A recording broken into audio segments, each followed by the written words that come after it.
That I know an awful lot of you have been anxiously looking forward to, because we name our men of the series in both football and hurling. Well, let's start with hurling, and our choice here is a man who's made a vital contribution to his county's All-Ireland campaign right through the summer. Now, for him to be able to play the game at all at the highest level is something of an achievement because of the loss of a kidney a few years ago. Well, nonetheless, 1984 has been a great year for Cork's Shaunie O'Leary. We set out at the start of the year to get to Thurles on the first Sunday of September. That was our ambition, if at all possible. And a lot of work was put into it from, say, the middle of January with that particular thing in mind. And thankfully it all worked out for us. Shaunie Leary, the burly Shaunie, but don't by any means get any notion that he's slow. You will see him in a few moments dashing around the field. And remember, he scored 4 goals in the Munster final, and anybody that does that, he's no dull. No dull indeed, as many a side has learned to their cost over the past number of years. Shaunie Leary runs to it, gets it too. The shot from Shaunie Leary, and the point from the corner forward. A goal and a point now from Shaunie Leary, the man who has given Cork such marvellous service in that attack over the years. And that service began way back in 1972 with the same O'Leary beginning to find the net with a fair degree of monotony. This ball, Ray Cummins there, trying to get through, following up Pat Hegarty to Sean O'Leary in the goal.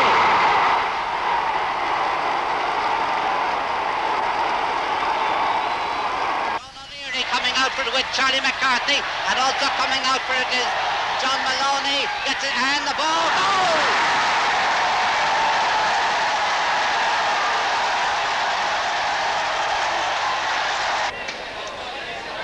Dennis Colan of Cork. And it's Ray Cummins now. Vincent Loft is after him. Ray Cummins tapping in with his hand to Charlie McCarthy. Charlie tapping across to Gerald McCarthy. Gerald. Noel Skeen. And he tried to pass it past Charlie McCarthy. Charlie in possession now. Charlie in front of the goal mouth. And it is saved in the goal mouth. It's a goal! It's a goal! Sean O'Leary. Sean O'Leary the scorer. And that's a phrase that's been a recurring theme over the years, underlying the old man's simple theory of finding the net. Stay close to the action and stay close to the square. No, you're not going to get goals from 30 yards and 40 yards out. You know, a lot of there's a break around the goal, be it from a goalkeeper or from a full back. And if you're lucky enough to be in the right place at the right time, it makes up for, you know, the ones that you might miss as well. You know, but you know, it's the only place where those kind of scores are going to come from. So there isn't much point really in being 40 or 50 yards out the field, especially if you can't get back in time. Into Ray Cummins again, into his hand, he can't swing this time. Pat Horgan now, across to Shaunie Leary, that's a goal, Pat Horgan.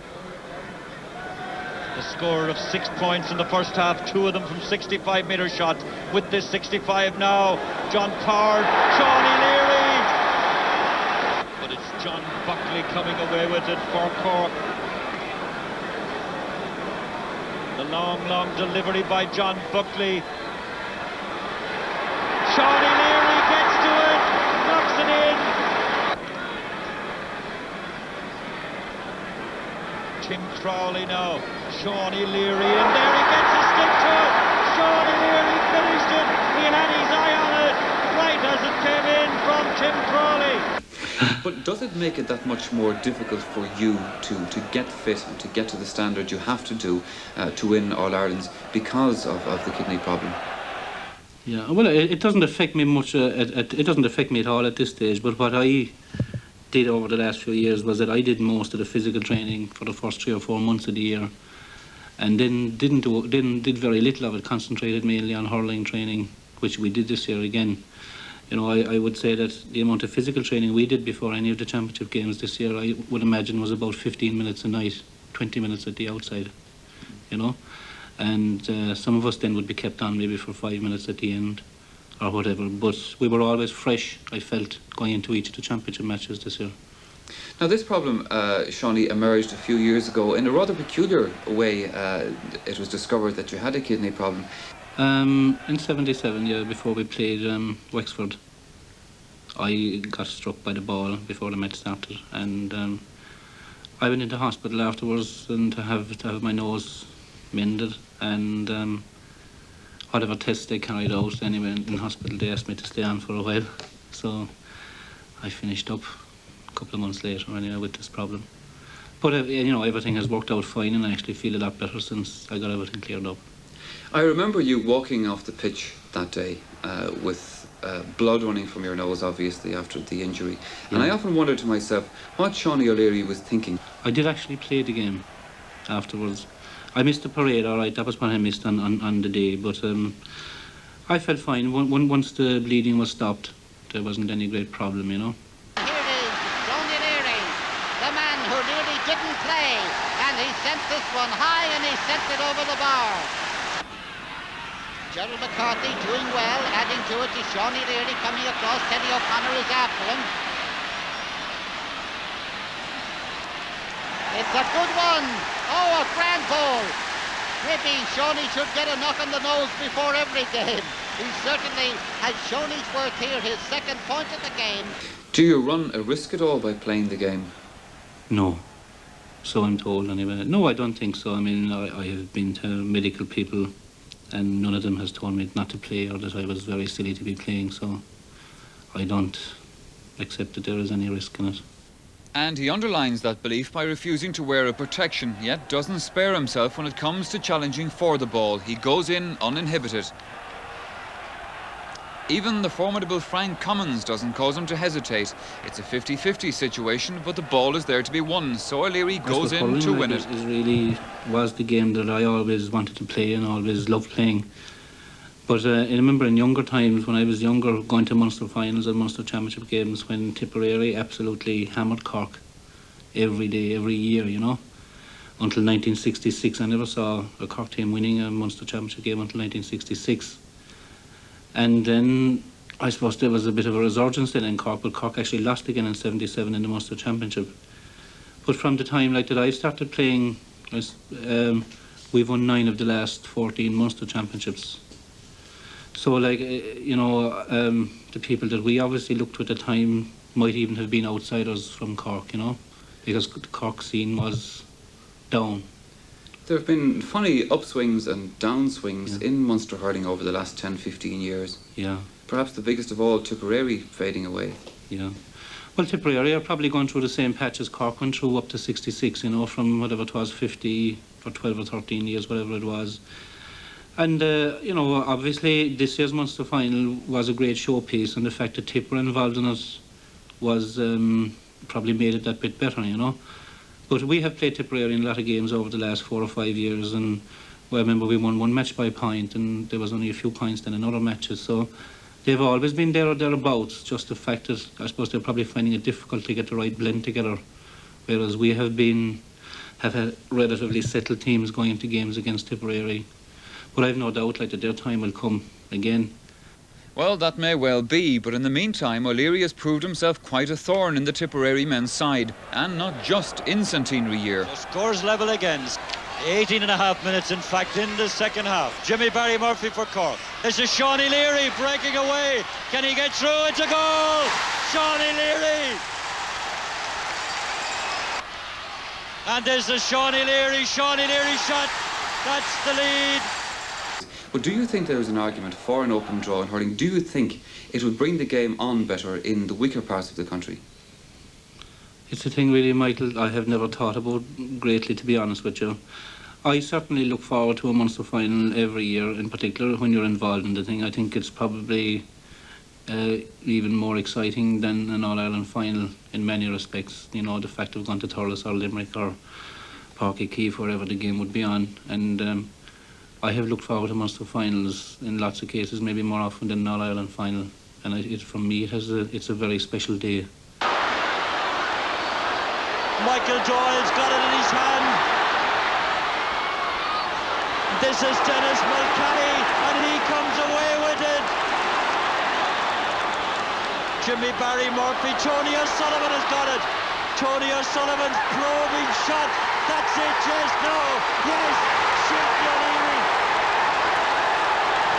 O'Leary's chunky frame belies a surprising turn of speed and nimbleness of foot that allows him to beat even the strongest opponent in the tightest of spaces, as here against Dick O'Hara, tight up against the sideline. Over the years, the wily O'Leary has learned quite a few tricks, and he's quick to exploit them, often leaving even the closest of defenders snatching at shadows as he twists and ducks to make room for himself when nothing seemed on. But essentially, over the years, Shaunie has learned that a corner forward is best utilised close to goals, for it's there that a quick eye and a steady hand can lead to untoward opportunity. Under the dropping ball, he can be lethal, for though he may not be able to do anything himself, he reads the situation immediately, and by keeping the ball in play as here, he can turn a lost cause into an opportunity for a colleague. Again, a high centre, and a quick-thinking opportunist like O'Leary can turn it to his team's advantage. Now, a neat cut back may not be immediately driven home, but O'Leary himself is not one to scorn his opportunities. When he gets the ball close to the target, he has only one thought in his mind. Ball bounces off the boss of his hurley, comes back to Crowley. The hand pass is to Tom Cashman. Jimmy Barry Murphy knocks away from him. This is Shaunie Leary. It had to be a goal.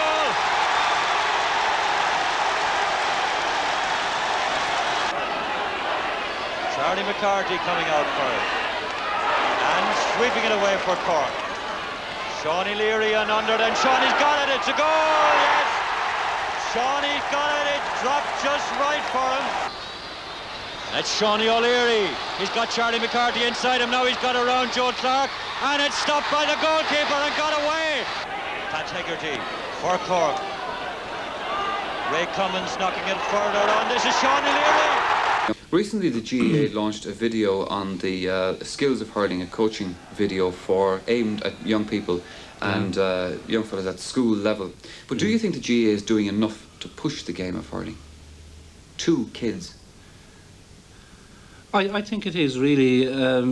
The kids where I live now, in particular, I know they have plenty games, and if anything, they possibly might have too many games, and maybe too much competition, a bit too young.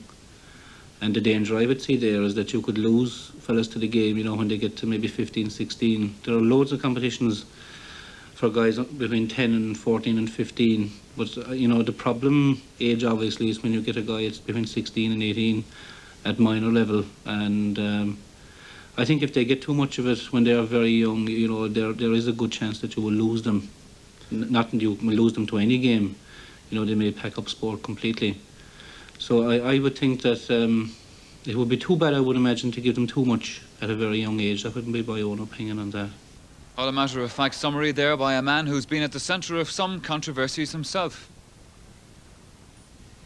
Back into the half-back line, it would appear, but the ball going out to Jerry McCarthy. This is Shaunie Leary, and it's a goal! A goal for Cork and Shaunie Leary, without his hurley, let me mention. Controversy then against Wexford in the All-Ireland final, but the deadpan O'Leary can see the humour in some situations. 18 is Donald O'Grady.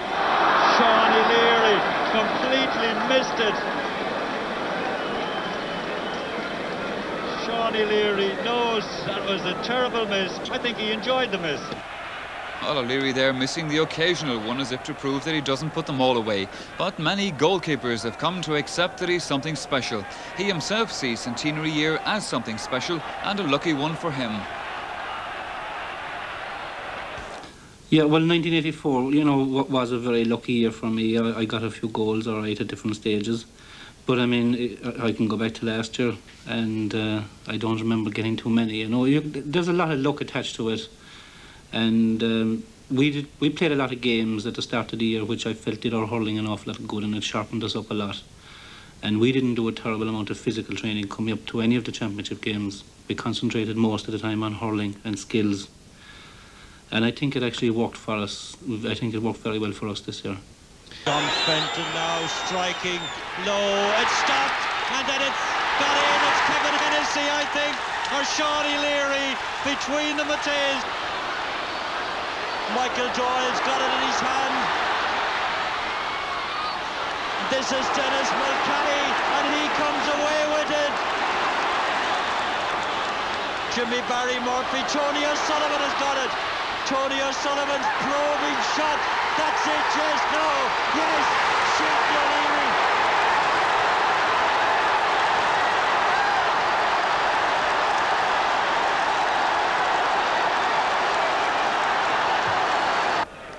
O'Leary's casual, matter-of-fact approach hides a skill and deftness of touch that we can appreciate only with the aid of slow motion, as the Offaly defence were to discover to their cost in this year's All-Ireland final in Thurles, where he turned 2 half chances into hammer blows for the faithful county.